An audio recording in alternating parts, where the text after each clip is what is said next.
হে everyone, আমি পায়েল। আর এটা ছিল আমার ভাইয়ের বিয়ের পরের দিন। তো বৌদি ভাই আসবে, তো আমরা সবাই মিলে ডেকোরেশন শুরু করলাম। কারণ বৌদি ভাই আসবে, ওকে তো একটু ভালোভাবে ওয়েলকাম করতেই হবে। তারপর চলে গেলাম বৌদি ভাইকে আনতে।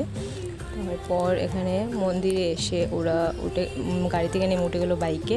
আর সবাই মিলে সারা সারা রাস্তা ডান্স করতে করতে, এত আনন্দ করতে করতে ওদের বাড়িতে যাচ্ছিলাম। তো খুব ভালো লাগছিল। আর ওরা দুজন বাইকে ছিল, আরও কিছু মানুষ বাইকে ছিল, আর আমরা সবাই যাচ্ছিলাম ডান্স করতে করতে। তারপর এসে পৌঁছলাম আবার ভাইয়ের বাড়িতে। তারপর আমরা সবাই মিলে ধরলাম গেট। আর গেটে কিছু আমাদের ডিমান্ড ছিল, তা কমপ্লিট করার পর আমরা গেট ছেড়ে দিলাম। তারপর বৌদি ভাইকে নিয়ে গেলাম ঘরে। সেখানে হলো বৌদি ভাইয়ের সুন্দরভাবে ওয়েলকাম। তারপর আমরা সবাই মিলে শুরু করলাম কিছুটা ডান্স। অনেক মজা করে চলে এলাম বাড়ি। তো বাই।